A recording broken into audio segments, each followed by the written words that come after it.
dice with me on backgammon street.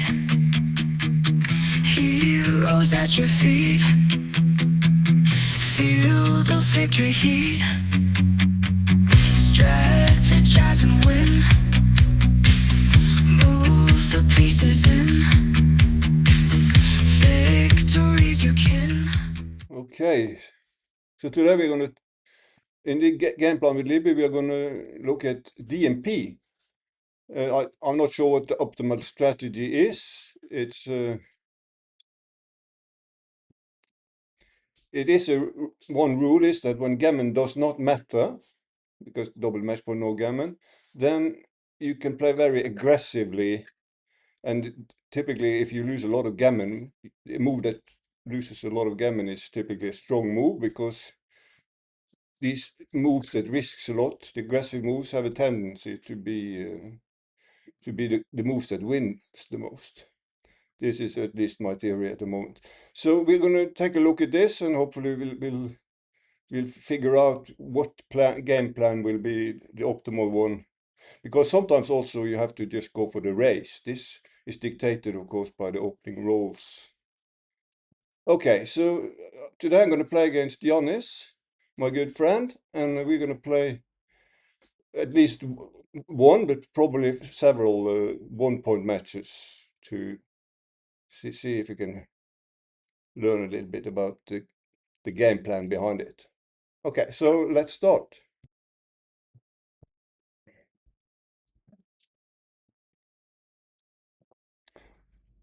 Okay, so he opens with 5 and 1, and he could even slot, although I think it's slightly incorrect. But because of the gammon not doesn't mean anything, you want to play aggressively, as far as I'm concerned. Anyway, this is the game plan that I'm proposing here.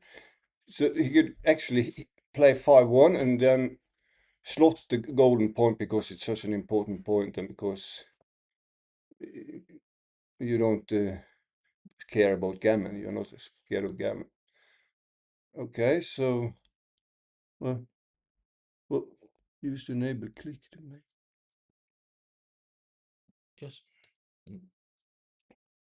I know that. Okay, so I have 5-1 as well. Okay, 5, and I have to split. Of course, I can't slot into 2 checkers.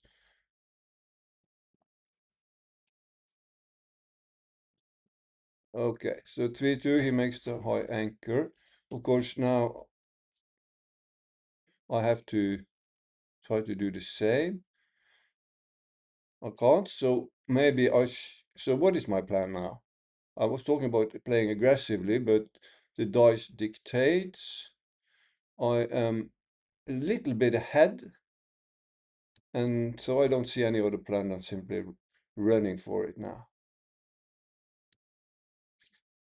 Double ones, of course, great number for him, making the 4 prime. Okay, so double 1, and I am also lucky. I'm certainly going to make the golden. It's very expensive to get hit, but making points, as always, is the main priority in the early phases of the game. Making a 4 prime here should be more important than saving the blot, so I'm going to do that.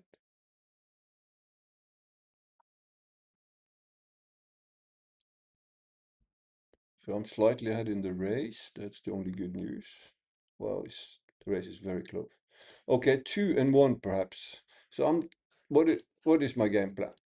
Well, I'm slightly ahead in the race, or close in the race rather. After this roll, I'm not really ahead. It's very close.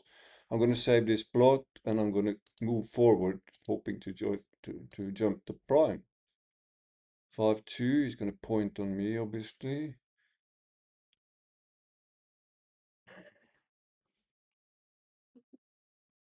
I think he should point on me. Gammon doesn't matter, so playing the other one is also valuable. But this is just too strong not to be correct, I would think.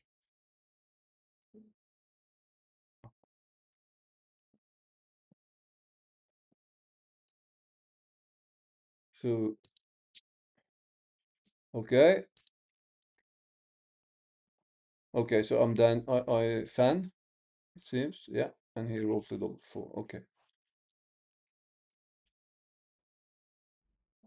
Okay, so four, and the three is unclear to me because I'm going to be attacked. I don't want another blot. Giving him a good six is also not very tempting.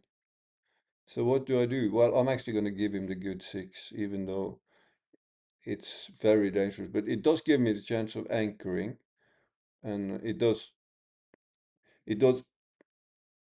also uh, make it the possibility of a prime. So I'm going to play very aggressively here.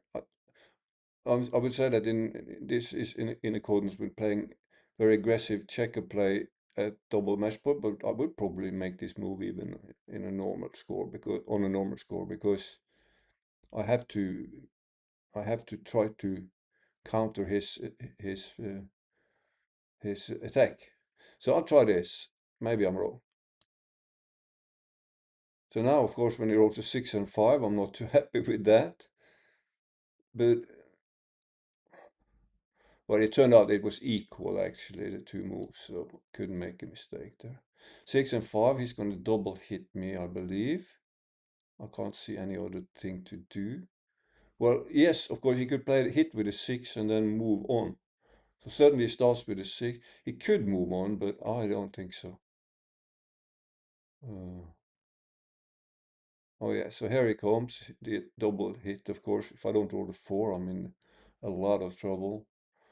So this is good technique by Janis. He's looking at the different options. Okay, 2-1, at least I got both my checkers out. So it's still that was a good number. I still have some fighting chances here. 2 and 3, that must be a joker. I can hit and put two checkers behind the 4 prime. So I'm right back in with a chance now. And as that wasn't enough, I'm just gonna roll a 6-1, another joker. This is fantastic. Okay, of course, with 6-1, I could think about attacking for this point, but when I can do two things like this, or three things if you like, I jump the prime, I hit a checker at the same time and get another builder. So it's a massive, massive improvement, of course. So I've turned the situation around, but of course there's still a lot of game here. But that was extremely lucky for me, and 4-1 is another lucky one, isn't it? So obviously my plan is to prime those 4 checkers. So it looks natural to just make the 9 point. I could think about going up or stuff like this, but there is only one plan. Putting four checkers behind here, and now I can break up, puts him in a lot of trouble because he's liable to now just break up his prime, and then I win. Double three, he's gonna have to attack me, right? But now he is running out of timing. Okay, I would not start with that three, although maybe you have to play that one. I would certainly start by attacking and playing in, and then I would look at this there. I would go there, and then I would look at, okay, so now he's looking at what could be a DMP kind of play. This is an interesting option he chose. That was very interesting. He chose to play like a two-ways game, putting me on the bar and at the same time giving himself some options for a back game. A two-ways game. It seems like let's have a look at this double three. That was no. Yeah, this one. Okay, which one was it? So he turned it around with a great play there. Where is it?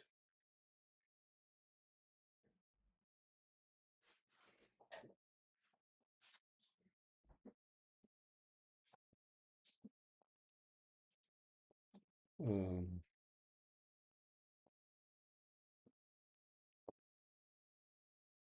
Yeah, we have to take a look at it later. I can't find it now. Okay, so I'm still in a good shape though because he's on the verge of crunching. So the 5 is for sure, and the 2 he has to play up because his game plan now is to jump this prime. He cannot allow himself to have a checker here.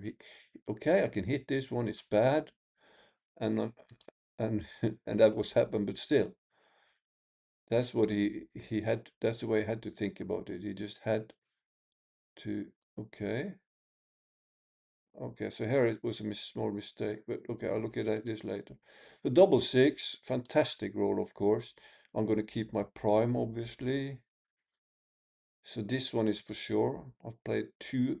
Of course, game plan is doing things in a sequence, doing things step by step. So I've played those 2 because they are for sure. And then this one seems to be for sure. And then I have one more to play. I don't really want to give him anything, so I'll just play like this. Just make sure I didn't oversee and overlook anything. 1, 2, 3, and 4. Now I have maximum coverage as well. So he has to enter there and just hope for the double 6. That's his game plan.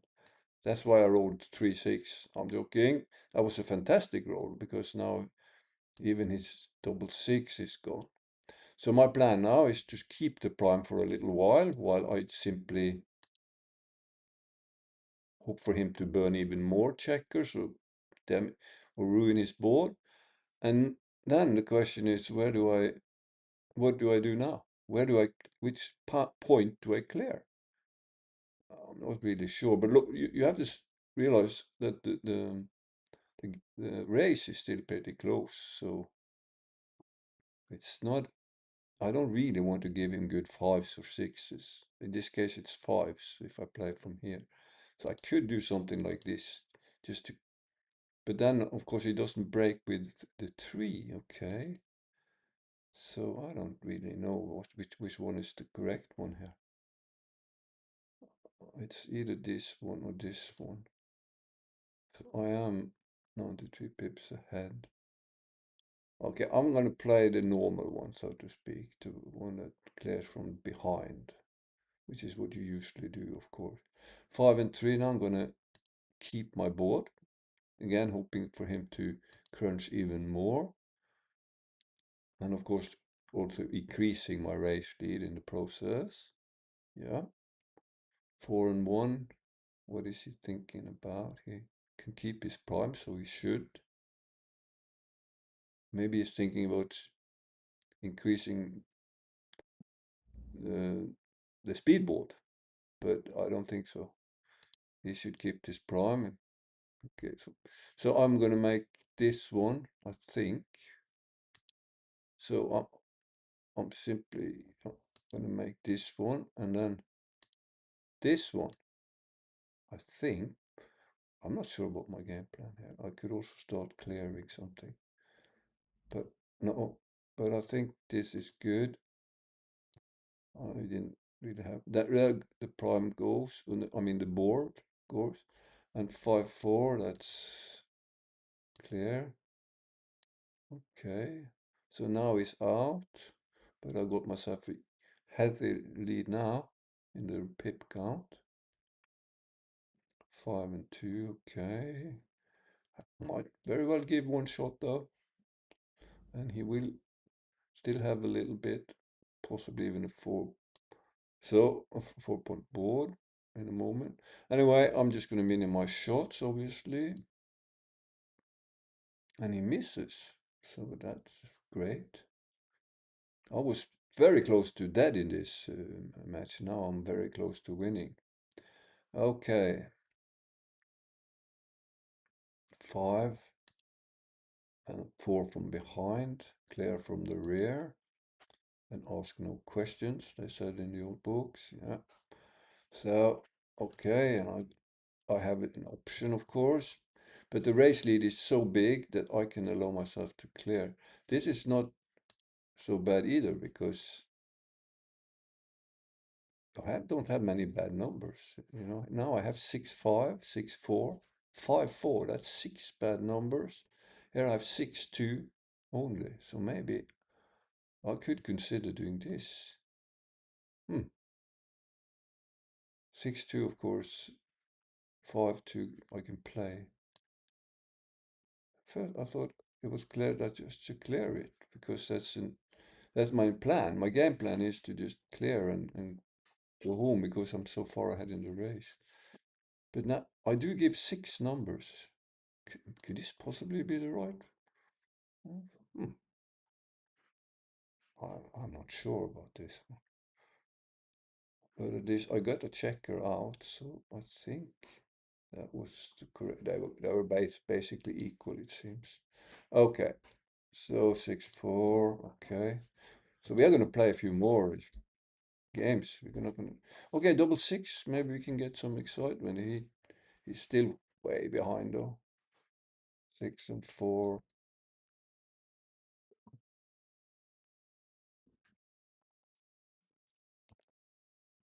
1 and 2. Okay, so he's gonna have to be very lucky to do anything about this.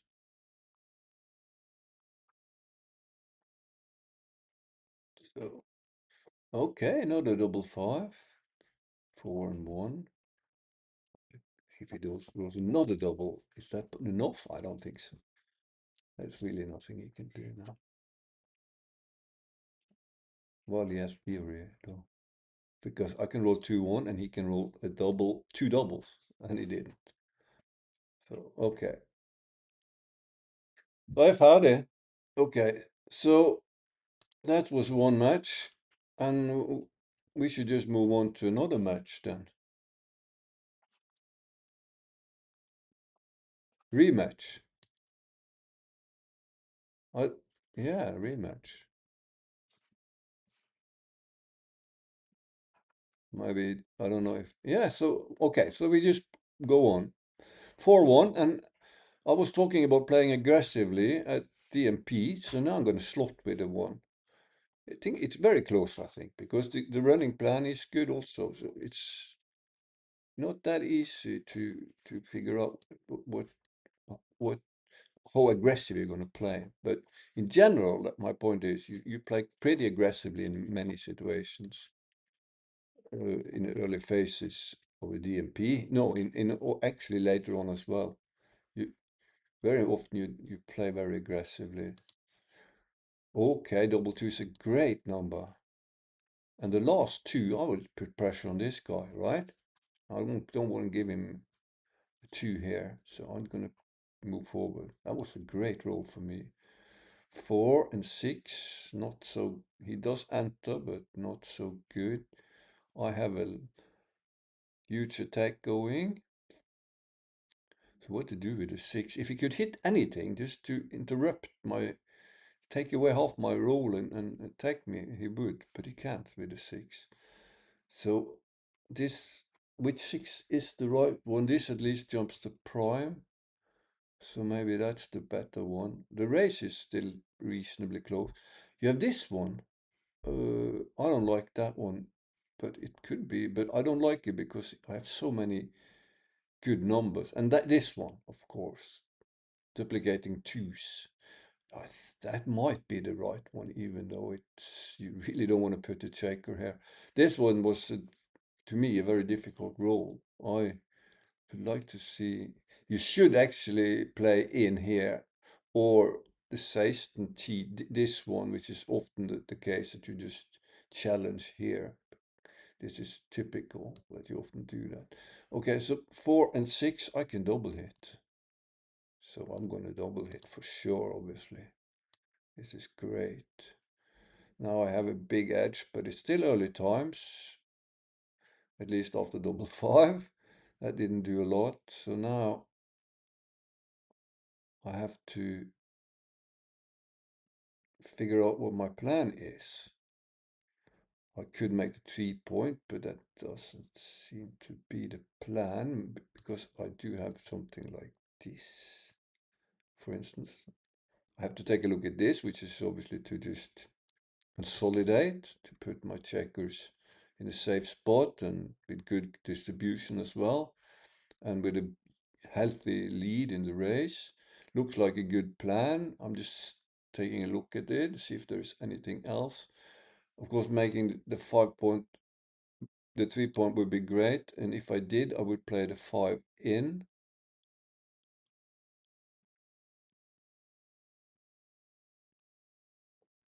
Okay. Okay, so I don't know. It seems like I'm going to play this 5. So I'm going to do things in order. Obviously, I I am going to play this 5. So, okay.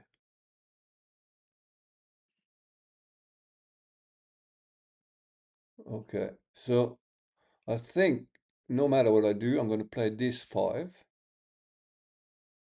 because it's part of both my game plans. The one which is to make this point, and the other one which is to play super safe and flexible. So I'm going to play the 5 that because it's a double shot here also. So this one is for sure. And then I could make this very strong point, or I could run around all the way. And that's what I'm going to do because now he cannot attack me here and I'm way ahead in the race. So this looks good to me. Now he's obviously going to play the 2 here, not the 3, because this guy is the policeman or the goalkeeper. He's very well placed. You want to keep him there. So he should play the 2 here. And then I think this is the 3. Great play, Giannis. I might be wrong though, but I very much agree with Giannis because the thing is, he needs to play aggressively, as I said, or flexible. Maybe I should use the word flexible. You need to play very flexible, which is often also aggressive moves, taking chances when you play DMP. Because you're not afraid of gammon and because these moves tend to win a lot of games, and that's exactly what you're trying to do. So, but okay, there was a lot of moves that were very equal, but he did find the best move very nice. I like this move very much. So 5 and 3, okay, what to do? I have 2 possible game plans. I can just run out here, which is great because even if I'm hit, I don't lose all that much, and if he misses, I'm gaining a lot. Or I could just make a point. This is so strong. This point is a lasting value. I'm always looking for lasting values. These are, of course, uh, things that improves your position for the rest of the game and matters a lot because of that. So I'm unsure. I'm uncertain here. Maybe I should run out, but I'm going to make the lasting strength. Um, okay, so he starts with this one. Okay, probably correct. I would be very careful. I would use the method of doing things in order, the step-by-step method. And oh yes, very good, Anis. You have to figure out whether you're going to make this one. And when you have figured that out, you'd start by making this one most likely, because I don't. It's hard to see any game plan for Giannis that doesn't include this one. So you have to go through that, confirm that things are the way I said, that this is a central point for this move, play this, and then you're halfway and you are looking at the 2 last sixes. And he did a very good job of that. Now he has a plan. I'm looking at these points. His plan is to make them and make it hard for me to go home. So what am I going to do? Yeah, my plan is not as clear. I could hit and move forward because I'm way ahead in the race and I want to go home. And here I have daylight. I have a clear 6. The move here is not an option because he wants to take me here, and it's just too much. So this should be the 2, and it seems to me that even if I do not attack, I'm still going to play the 2 there because I'm not going to do this. I just don't believe in it. He wants to take me here, and it's ugly to look at as well, but it's just that I'm very well placed right there. So this must be the 2, and now what about the 4? Okay, here I could make a mistake because now I'm really uncertain. I certainly want to hit him so that he can't attack me, but when I do, he does get ones that gives him a lot. It equalizes the race to a large extent. I will still be a little bit ahead, but of course it will help him a lot. And the question is that too much? This one, of course, has duplicates fives, and when you look at the fives, they're all very good. So, and making this point is also very valuable. So I'm not going to hit, actually. I'm going to play this one down. I think this is the better move, and I was wrong. I was wrong about that. I should have hit, and my move was almost a blunder. So that's the wrong idea. The best was to play up here and hit like I was considering. Even hitting and going down is okay, although a small mistake at 0.31. Okay, so now he is faced with 6-4, and I didn't get the time to look at that. So with 6-4, he simply, oh yes, it's a difficult decision, this. He could run all the way and just wait and get this checker into play. Then he has the F13, as Mitchie talked about. He has one extra checker to contain this guy, which is what I might have done. We can also obviously make the super strong 4-point, which was they were basically equal. So okay, 6-5, great for me. 6 and then a 5. Well, I don't know. Oh yeah, I don't have a choice. So moving along, moving around there and hoping to get missed. Okay, so I'm lucky today because now I'll get missed and I have a huge racing lead. Yanis is of course gonna make his board and wait. Okay, let me look at this. I didn't really see his options. He had 4-2, so he slotted the 5-point and then he played the 4. That looks quite okay, no problem. Why not? It looked like a good alternative. So okay, so it seems like the one for me, I'm gonna do thing in order, of course. The one is forced because if I have to give a shot if not. The 5 is not absolutely certain because playing the safe one is a little bit inflexible. Will give me will give me a worse follow-up, a greater chance of giving shots later on. So if I did this, I do it because he has all these blots right now. So let's say he rolls 6-1 or 5-2 or 4-3. How scared am I of that? Not all that scared because I'm going to hit him back with a lot of shots. He's still going to do it though. It's good for him to hit me, of course. He's in a desperate mode now. And I could miss this and then I lose the whole match. So the question is, after playing the 1, do I want to risk this? It's not a huge risk, but it is 6-4, 6-1, 5-2, and 4-3. That's 8 numbers. That's too much, so I'm not going to risk it. So what I did is went through the numbers. If it was like 4 numbers, maybe, but 8 numbers must be too much, I think. So it was probably clear. 13-8.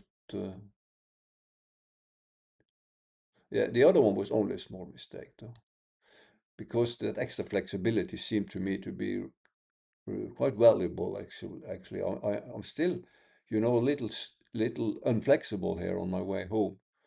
So 2-1 for Giannis. He has not the most interesting problems, the small problems, but he needs to get it right. So it seems like he should. Well, the main thing he needs to think about is to have good flexibility so that he is sure to make all the right points by the time he gets a shot. He will get a shot a few times here. If I roll something like 6-3 I can play. 6-4 I can play. But 6-5 for instance. And not 5-4 because I have because I can attack him. But there was very few numbers, but so then he should probably make himself as strong as possible, which is what he did. Good play. 5-4, of course, good roll. Okay, this is not over. He entered on, so no, this is his policeman, his goalkeeper, and he will have some shot equity from here. It's not easy for me to attack him here because of the strong board that he has, he's going to be super strong in the next row. So this is not over. And what am I to do with 4-2? A good example of what I was talking about. That this guy is a troublemaker. What am I to do now? I seems like I have no other choice. I cannot give a shot here out here. I mean, I have no other choice than this for sure. Now I could give him this 4. That's a lot more numbers though. It's all 5s plus 3, 2, that's 13 and 5, 2. So there's 15 numbers, and this is only 11 plus it's putting on a bar. So I'm just gonna put him on the bar and hope. He missed, okay. Still he has some holding. So this is still not over, although I'm way ahead in the race, obviously. 3-1, the 3 is for sure. I could give myself some extra flexibility. That would be 6-2 and 5-3. I don't think so though. I'm going to just make myself strong, not because I want any fight with him, because if he hits me, I'm in deep trouble anyway, but because I really don't want to give this indirect shots, and he's too strong over there too. So and also it's not that unflexible actually. It is. One problem with leaving a blot here is that there are some rolls where I have to keep like 5-3 maybe, where I have to keep it for another time. So it's kind of an illusion that you gain so much from this flexibility. Okay, 2-1, not a goodie, not a good one. That I'm not going to leave shots. I'm not going to leave indirect shots either. I'm going to simply play my game plan, and my game plan is very simple. I want to play safe. Oh, that's the most flexible one. I don't think so though. So I'm gonna play 2 and 1, I think. I have to think about it for a second. The 2 is for sure. This one is just doesn't look right to me. I'm gonna do this one. I could play this one, but I don't think so. I don't want to give him that. Okay. 4 and 1. Okay, so now he's gonna be super strong.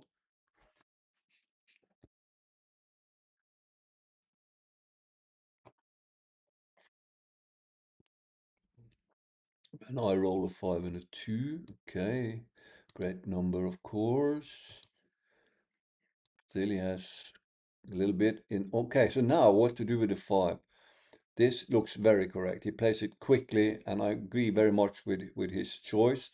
The thing is, he doesn't want to get hit here, but he does want presence in the outfield. He does want to put a lot of pressure on this guy, and of course, making a massive prime is important too. But he's strong here anyway, so that's not the main point. The main point is that when I do not roll a 4, I have some trouble. 6-1 is a perfect example of that. Now I have to give something. So that's good play by Janis. And this is of course minimizing shots, 11 shots. Let's look at the other one, which solves many more problems, but also gives many more shots. Here is 15 plus 6 plus 6, 3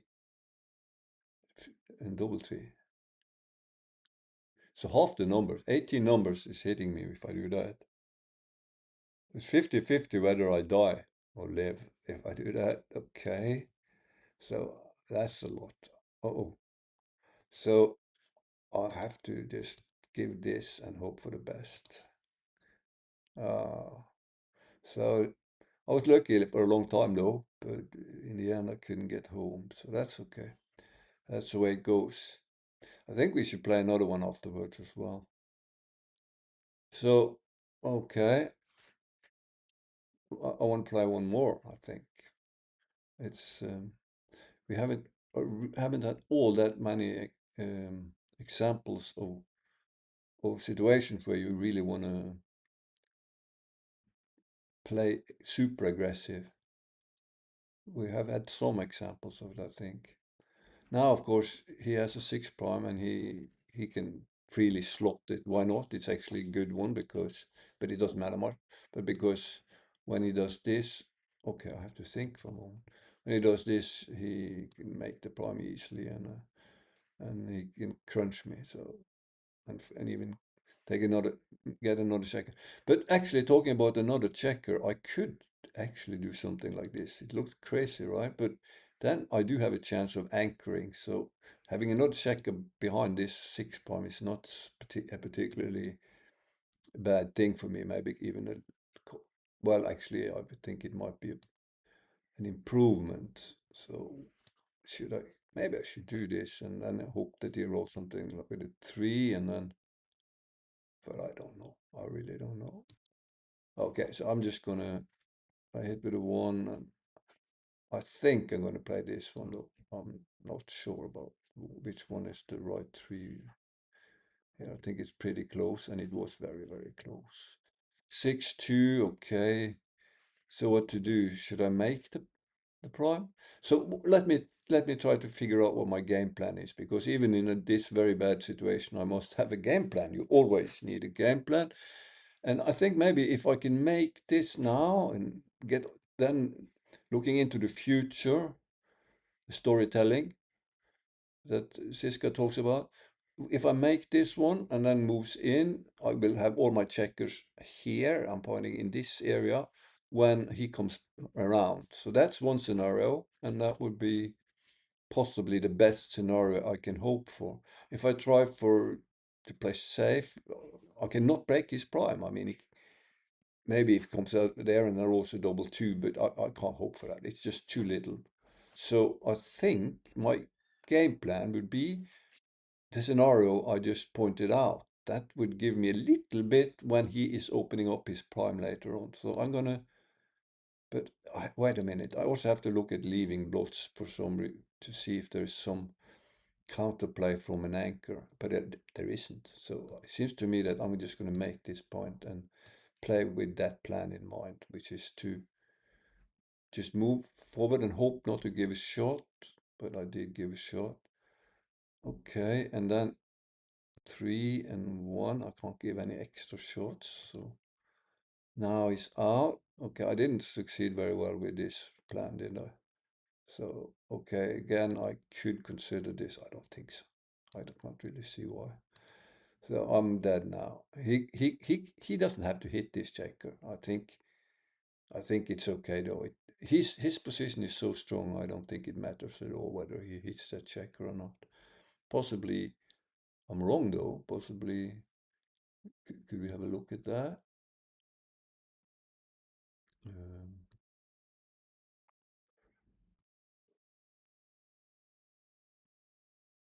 yeah, he doesn't have to hit it, but it's so close. It's very, very close. Okay, so I'm gonna lose this one if I don't roll a double six. Always the optimist.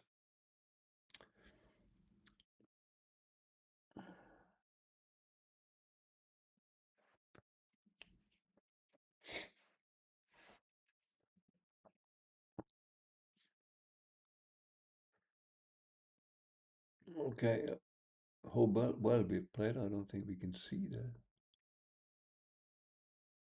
I don't know.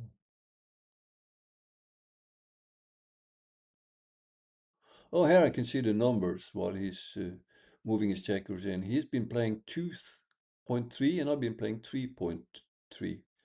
So it's well deserved that he's winning this one. He's been playing better than I have. In the last game I didn't check, so very well. Very good.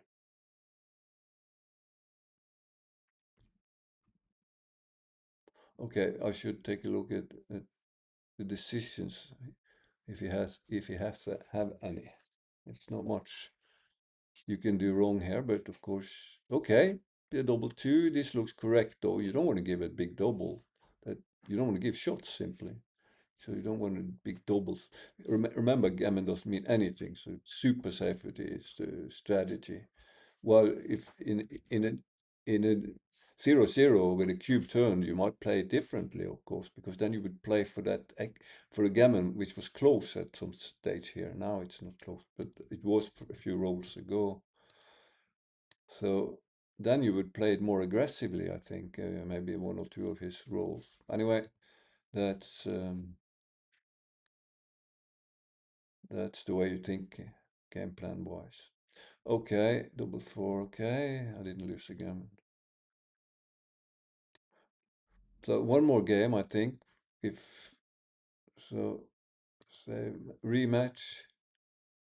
I'm challenging him. I don't know if he's ready for another one right now. Okay, he's ready and he starts with 3-1 and I get double three. So, okay, so I will want to find a move that wins the most. If I was way behind in the match or what gammon method, I might do something like this, right? Oh, not like this. Like this. Well, not really. I mean, moving up here is so strong. I would do it in almost in on all scores, unless I was very far behind, then maybe I would do it. This is great, of course. And then the last two, three, you we love to make the gammon, the golden point, the best possible point, but and stacking is also very important. And now I have beautiful distribution, so I'm going to play this one. And now I didn't realize I can see. Oh, that was a mistake. Well, not really. It was, but playing all the way out is a strategy that the machine likes. It's the running strategy, which is exactly the strategy that I'm not going to argue for all that much. While you do it when the dice dictate it, as I said in the beginning. But I like to play like what I like to call a two-ways game, where I play pretty aggressively when I have the option. But of course the dice dictate, and now I'm in way ahead in the race, and I have double six, and it's a beautiful roll. The only question is how to play it. Obviously, I'm going to run with these two. This seems to be obvious. There's no game plan which doesn't include running. I could make this. I could do something like this, right? But okay, you know that's just not good enough when I'm behind all this structure. So these two are going, and then I could make the super strong 4-point, or I could have what is known as connectivity, which is a very important concept. Connectivity and mobility. These are very important concepts, and this is a connected position, but I do give up on the 4-point. I mean, so this is looks nice, but now I have a huge problem clearing this one. So that's one of the things I forgot to mention. This does clear. It does clear this point, which is a trouble point, and it makes a very sound structure. I do have some very bad numbers, and I make no points in my board. Still, I think this is my game plan.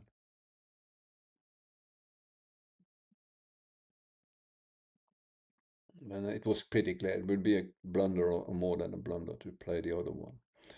Because even though you make the 4-point, you have so many problems clearing this one. Oh, and 3-1. What a number.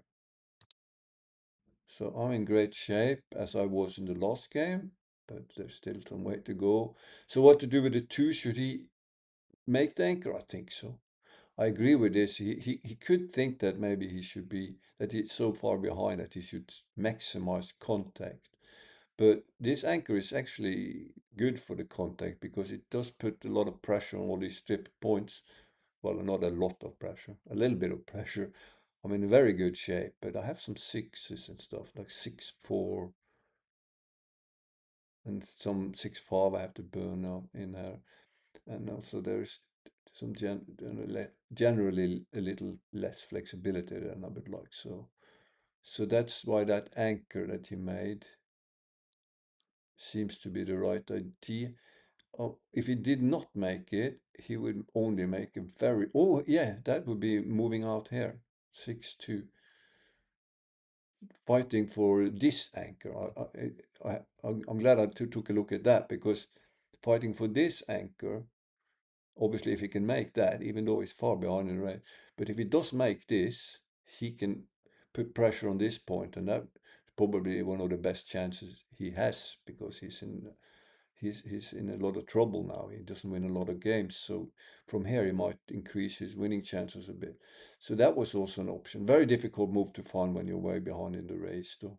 But he does seek contact, and you do want to make moves that lose a lot of gammon. That is, move that take big risks, kind of. And moving it out here is kind of a big move, which fits the idea. Okay, double tree. Should I make the 6 prime and give him something? Well, let's look at it.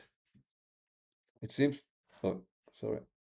So obviously, I'll start by doing things in order, but I'm going to make the 6 prime or not includes. Suddenly, includes this one. So let's just see if there's any other option, right? This, of course, I have to just exclude it. Oh yeah, it gives shots. Sorry, I misread that one. So these are for sure then. Okay, and so is this one. And then, okay, I could make the 6 prime, but the 1 is seriously dangerous for me. Seriously dangerously. I know, and it's another point to clear, although that's a minor point here. So this should be clear. I do not want another checker behind this one because, well, also the timing, just to show you the timing. If he should hit me here, right? Look at the timing.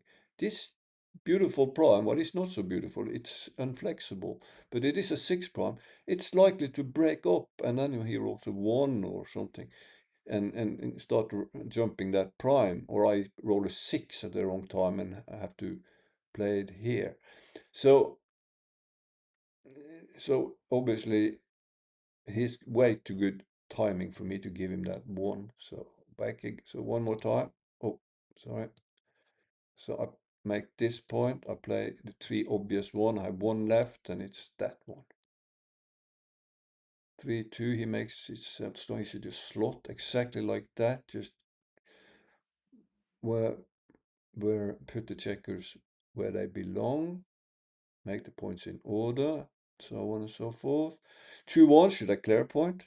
I don't know, it's I'm so way ahead that, well, double 6 would actually give him some raise though, but that's a minor point. What I'm thinking about is whether I should do this and keep that point.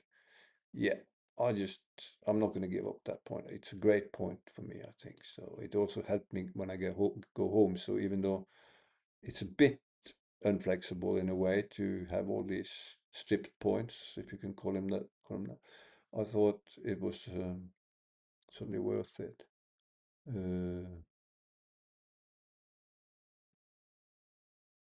I just wanted to take a look at it. So you 7-5. What? No, that must be.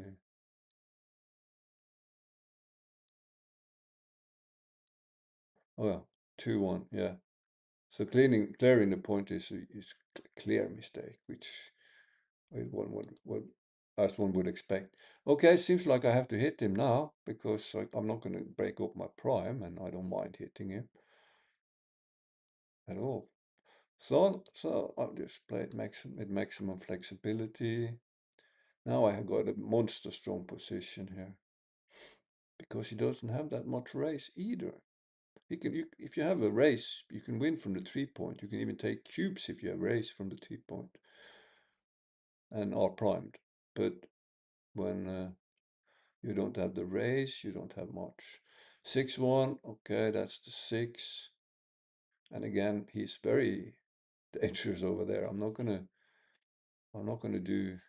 hit him off the anchor here, and that's also something that has to do with gammon often, that you want to checker at the end of the prime to hit it off and make it and increase both winning chances and gammon often, but in this case it's way too dangerous. I'm just going to play flexible. Now he should probably run up with 6 because of the timing question. So he does that. He could wait also. He could wait because I am going to give something the next time. But I'm pretty sure that he should run. Okay, that was actually, no, that was me. I have to look at. not running is a mistake, but only a small one it seems, because I am going to start giving something. 6-1, okay, I'm not rolling too well now. So what to do? This is not nice. And my plan, what is my game plan? It is to clear my points and go home. I'm way ahead in the race, as I've said many times. I don't want to clear like this, but it's way more flexible, so I'm certainly going to do that. 5 and 4, he should just make the 2 points, so he's ready. But it's no big deal if he makes this and plays. Or I could make this and this is good, or making this. I think it's not much difference. 3-1, great.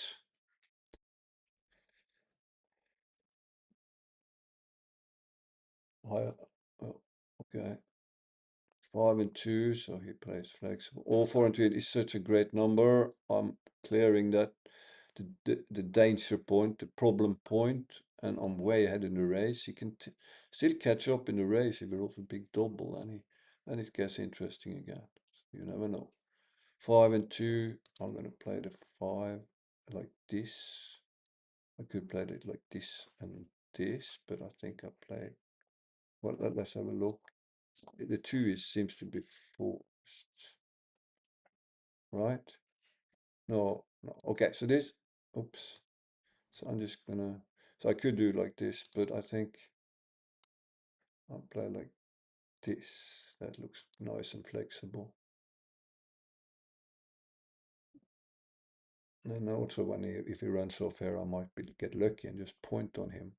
Well, if I want to point on him, I was a bit quick there because do I really want to point on him? If gammon mattered, well, maybe I wouldn't do it even then, because the thing is, we can look at it. If I make this point now, right, which looks so natural, I do give 1-6, of course, which loses at once, but that's not really what I'm afraid of, but it's the long term. I mean, now my 6, I, 6-5 gives a shot. There are some bad sixes and just some problems clearing. There's quite a few bad numbers, not only at the first roll, but at several rolls here. As you can probably see, you just go through the numbers.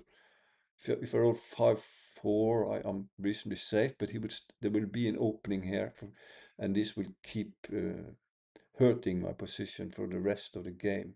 So I really I don't need to do it if I'm way ahead in the race. Am I way ahead in the race? Let's see, 13, I'm 20 pips ahead. So that would be this one if I play the race instead. Now, of course, there are other risks. He could roll a big double, or I could roll 6-4, or I could roll some other 4, which means I would have to start burning and losing the race. So that's not obvious. I have to admit I'm quite uncertain about this one right now. I thought first that this was the right move because I'm 20 pips ahead and I really don't need to do this and have this weakness here, but this is pretty good because the other one is not that safe, and there is 6-4. There are some bad fours, which is bad for the race, and there is uh, the race itself. I mean, if he rolls big, and then I have to burn something, and he rolls big again, or the big double. I don't know. And I give this a long-term problem now. I have to admit this. I'm gonna do this one. That was the wrong idea.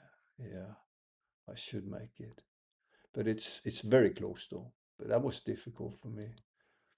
So double 4, okay. So I gained from my mistake. 1, 2, 3, and 4. Okay, I do have some bad numbers. So it's still not over. 6 and 5, and if he dances, I have a lot of bad numbers, but he didn't. Lucky for me. Okay, Tom. Okay, 6 and 4. So that was 3 matches. 1 and 2. So I don't know if we should play another one.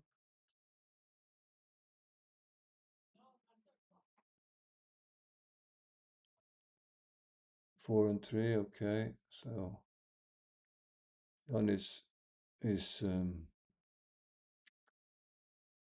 playing on, but he's without much chance, of course. He does want to maximize his big doubles, which is what he was looking at that we saw. He wants double 5 and 6 to work and double 4, obviously. But it's gonna have to be a few of those quite quickly. So obviously I'm gonna win this almost every time. That's not the right double. And there we are. Okay. I'm gonna challenge him one last time. Okay, this is the last one, I think. 3 and 2, double 4. Okay, so I'm gonna certainly hit him and make the second best point. That's a no-brainer. I want to find a move that wins the most, which is certainly not to make the gammonish move or to play down here. So this is a very easy move, giving me a great advantage from the get-go. 5 and 6, so what to do here? He's already quite a bit behind in the race. So he has the 6 to play, and he wants to play it aggressively. So very aggressive play would be to actually play down here and give me a lot of good numbers. I want to take a quick look at that. Yeah. Okay, so they're all pretty equal. I would have played super aggressively here, in accordance with the plan that I'm lining up here. But also playing out here is good. My move would be a slight mistake. I'm not sure if I would have done it though. It was so diversified. It gave me so many good numbers when you did that. So I would have gone through those numbers and maybe I would have changed my mind. Okay, because yeah, it was a lot of good numbers there when you played flexible or loose or whatever you like. So I hit with the 2. And with the 3, I can make the 8 point. I could be aggressive here, but a point is a point, making a solid point. And 5, 3, and 2, 6 is no longer even close, nearly as good as it would have been. So making a point. Okay, he makes himself an anchor, or he could make the 11 point. Very good play. I very much agree with him. This is an example of the thing I've been talking about. You need to make the move that wins the most, obviously, and that move tends to be the move that loses the more gammon. I'm not saying you should play differently and on different score, but certainly when you have a chance to make the 11 point in front of my anchor here, you put a lot of pressure on this anchor. It's a huge improvement on this side of the board. And me attacking here, well, so what? It's really not many numbers. I have only 8, 4, 5, 6. I do have nine checkers in the zone, but I'm not blitzes. I'm not blitzing for gammon or anything. So this I really like his moves. I think making this anchor is not bad, but it's a small mistake. Let's take a look at that. Yeah, it's 050, so it's a clear mistake, although not a blunder. And and also, I forgot to say the extra flexibility by not anchoring. This is important because when I roll something like 6-2, you get an example of how of the increased winning chances basically by playing the gammonish, the move that loses the most gammon. So I'm gonna have to just slot the golden, right? What else can I do? It's a huge upside, and he only hits me with 21 or some 22 numbers. Only. He's a big favorite to hit me, but there's a big upside, and I don't have anything else, do I? This is crazy. So I was looking at playing these two. So that's just crazy. Okay. He hits me and he equalizes the race. 5-4. the 4 is for sure. I mean, if I play 5 here, I'm not going to play 5 here and 4 down here. So the 4 is certain, because when I play the 4 first, I have 2 5s to choose from. I could hit here also, but that's not an option for me. It's just a bad move to give up the 8 point and hit.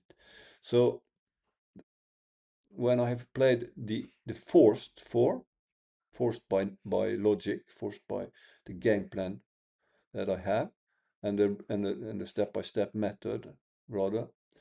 So when I play that 4, I have full freedom to consider the 5. Okay, let's just get this right. 4. Is this the 5 that I want to play? Because I get some extra builders into the here to attack him. Or is this is what I was touching on earlier, mobility moves. These are very, very strong. Seemingly I go into a double hit, but when he misses, I have a lot of outfield control. I put pressure on these in a more indirect way by doing this. So, but I still find it difficult to choose between them, because I do get a nice extra builder in here, and he doesn't have an anchor right now.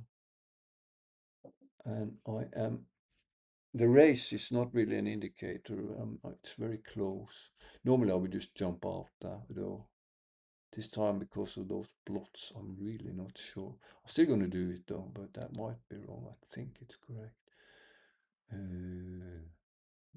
Okay, they were equal. They were absolutely equal. So, okay, now you see that if he doesn't roll a 2, the value of having an extra checker would be quite huge. But okay, still the mobility moves, moving in even into double and triple shots is always very strong. Okay, I have a 6 to play. That's a forced 6. I'm not going to give up a point, and that's just the way it is, of course. And now I was lucky when he rolled a double 3, because now I have some attacking going. I have 5, 6, 7, 8, 10 checkers in the zone. That's good. Okay, so let's see what Yannick. Yeah, he can't do anything here. He needs to make this point. I wouldn't maybe do it in exactly the same order as he does, but uses he has his own way of finding a step-by-step method, and do it one step at a time. So what okay, so 6-4. Well, I could make this, or I could hit here. I have to decide now. This is the race is close, okay, but I have the stronger board, and I'm locked behind here, so hitting on the 4 point is tempting. Because he has a blot here that I'm pointing at as well, so I really want to play aggressively now, because making this point is making this point is natural and a huge improvement, and hopefully I can attack later, and I can do the mobility move again. Look at this. This gives me outfield presence, even outfield control, when he doesn't hit me here. So I'm not going to attack in here when I can make it move like as good as this one. Okay, double 6. Great roll, of course. Taking a huge, solid, not huge, but solid lead in the race, and just going home is his game plan, and so he does that. Okay, so what is my game plan now? Well, it is to maximize contact, because oh, wait a minute, I'm equal in race. So that was that. So now I have to reconsider my game plan. My original game plan was to leave this guy here, because I wanted to maximize contact. But then, of course, now it comes with a price. He can roll something like 1-6, only 1-6 really, or double 1 maybe. No, not double 1 either. Only 1-6. So it's not very dangerous for me to keep it there. But let me start in the right, and I'm certainly going to make the 3 point. And I'm certainly going to play this one down here. Well, I could, if I decide to go with this one, I could go here though, but I think I would play flexible. So this one is for sure.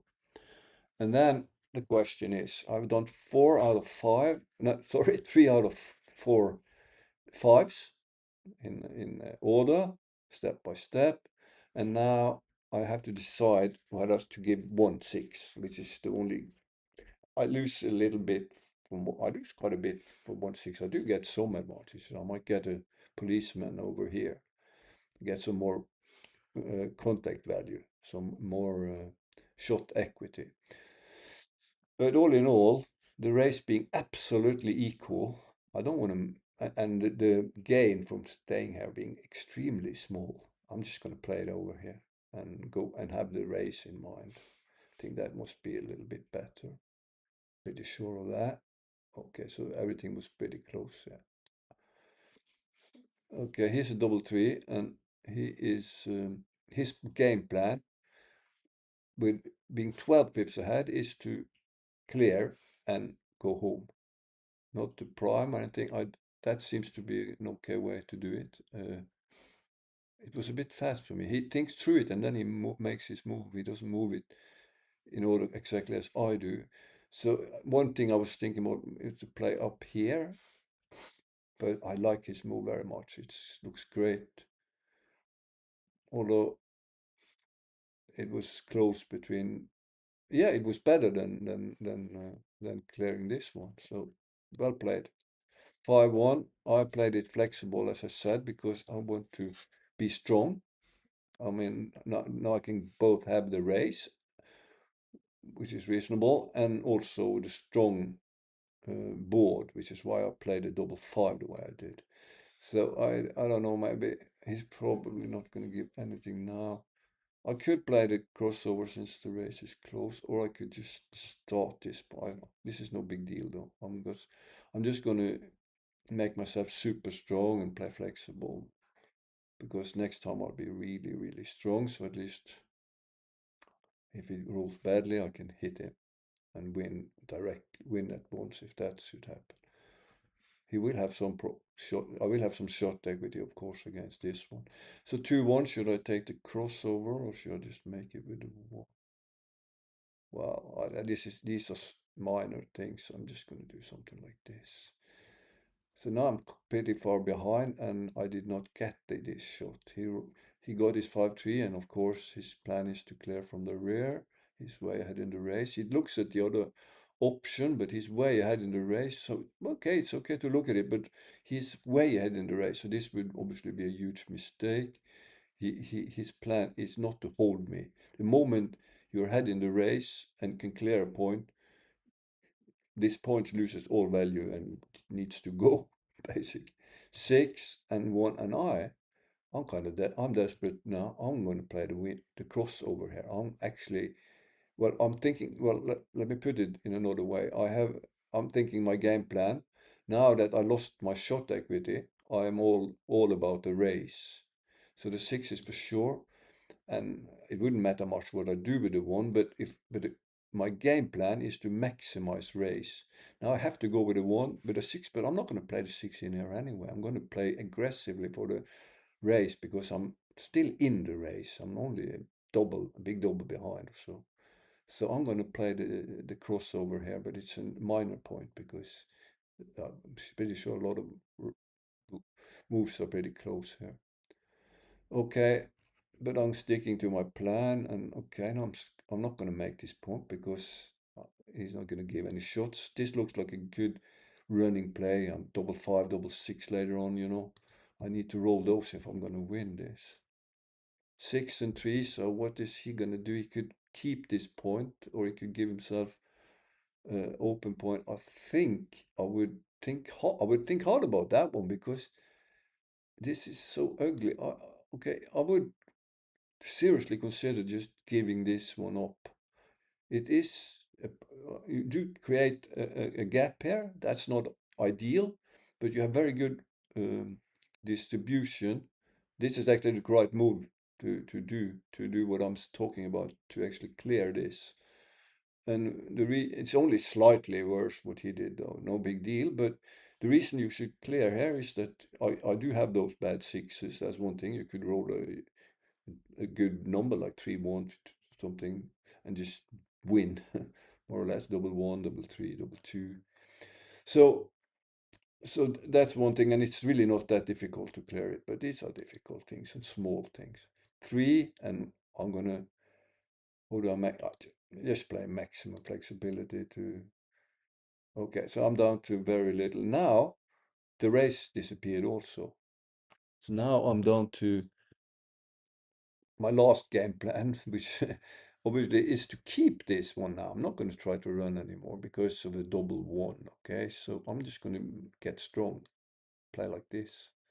Hope that, okay, now I can't hope for anything more. And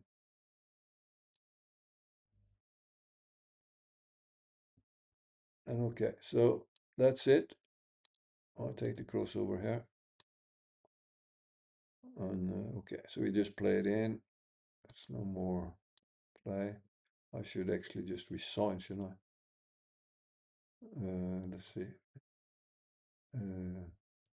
Resign. Single game.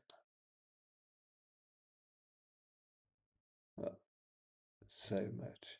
I think that's it for now. I think we played 3 or 4 games. That's okay. So thank you for now. If you want to say a quick sentence or two, do you have any recommendation for people who are going to play? Well, it's DMP. difficult to find the right game plan when you play DMP.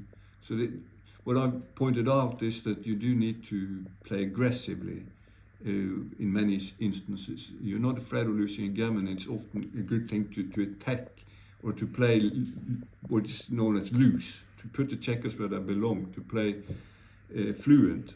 There's a lot of expressions for it. Play like this to maximize your attacking chances. Often, not all, but there are many exceptions, so it's not so easy to find a good rule for this. Roll the dice with me on backgammon street. Heroes at your feet. Feel the victory heat. Strategize and win. Move the pieces in. Victory's your kin. Det er deg, det er meg. Det er meg, Ja, så begynner du med, er jeg for høy eller er jeg for lav? I stemmen. Det høres bra ut nå. Ok da, er du for høy eller er du for lav? Jeg vet ikke hvordan det høres. Så må du ta, hører ikke du deg selv? Jo, på en måte. Juster deg selv. Ja. Ok, nå hører jeg meg sånn. Nå hører jeg meg, åja, oi. Ja, nå hører jeg stemmen min voldsomt så tydelig. Ja, det skal være bra. Ja. Er du sikker på det? Ok. For the